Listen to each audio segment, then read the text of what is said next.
Here today.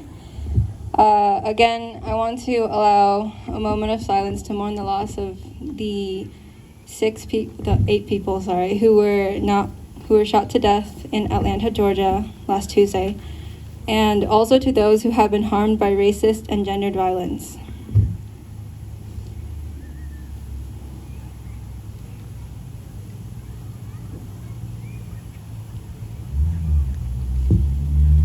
Thank you. My name is Mei Ching Huang, and as a Taiwanese American female living in the United States, I'm tired.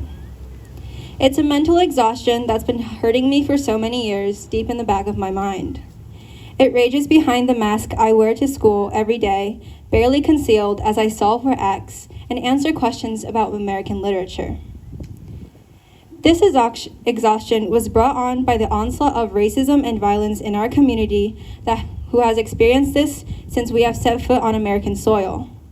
But even though that was more than 100 years ago, we're still not seen as human. Instead, we're seen as filthy foreigners who brought the Kung flu to the United States. We're seen as the silly Chinese who have heavy accents, regardless of if we're actually Chinese or not. And Asian women, we're seen as men's greatest sexual fantasies, and apparently, fantasies that are great enough that it justifies a white man to shoot up a bunch of Asian-run businesses. But you must be thinking, May, it's so silly of you to be so angry and tired of all of these situations. After all, aren't you in high school? There aren't any people shooting up your school because of your race, are they? And in a way, I guess part of that statement is right. My friends and I are in one piece, without any bullet holes, and with our brains intact. We're alive and healthy, so why am I complaining? I'm complaining because the teachers, the administrators, and the culture of my school don't make me feel comfortable. In freshman year, we read a book in English class called The Great Earth, written by Pearl Buck. It was about a poor farmer in old China that found fortune after a great famine, and after he found fortune, abandoned his wife for several younger, more beautiful women. It also described an old Chinese custom of binding women's feet to make them more smaller and petite, which is how they defined beauty back then.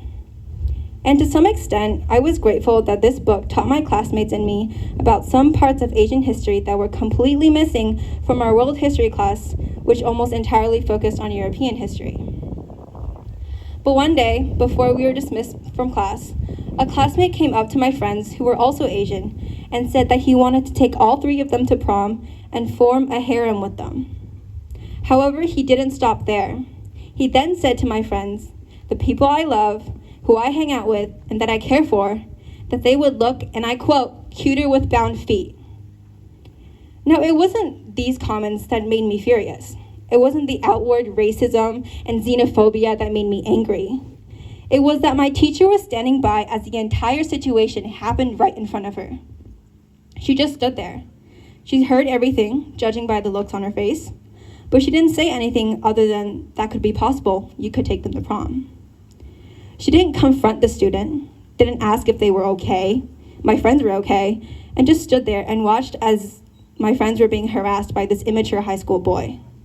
The same boy that did these kind of actions and kept on joking about taking them to prom in other classes for multiple days.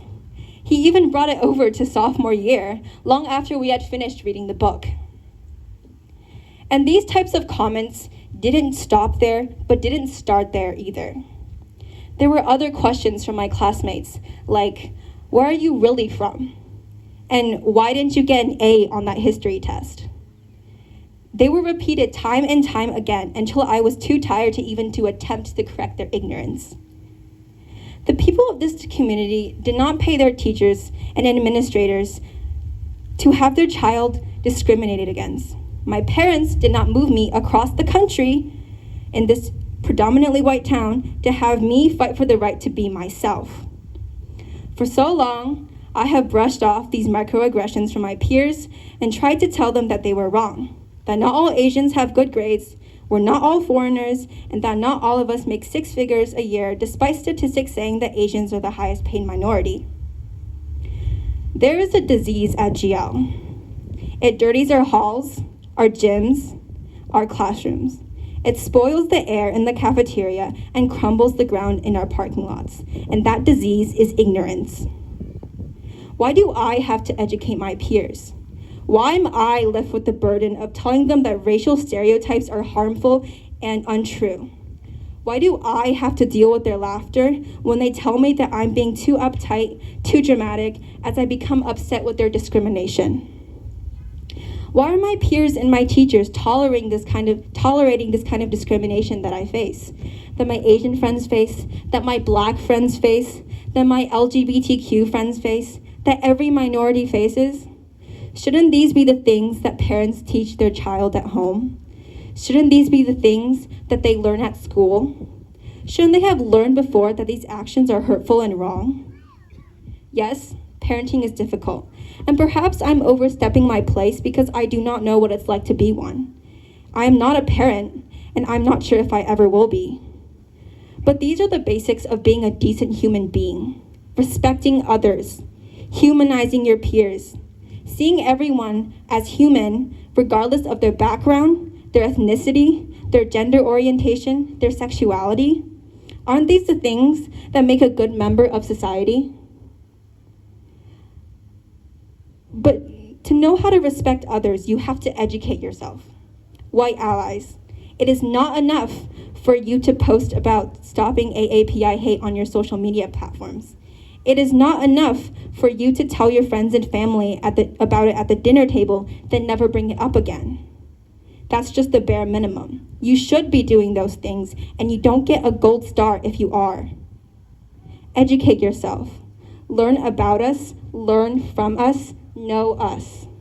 Then teach. Teach others about us, how we're not viruses, how we immigrate here to provide for our children, how we cry when we lose, and how we laugh when we're happy. Teach others that we are not excuses for American carelessness, that we are not your fetish, we are not your quiet classmates, and we are not your model minority.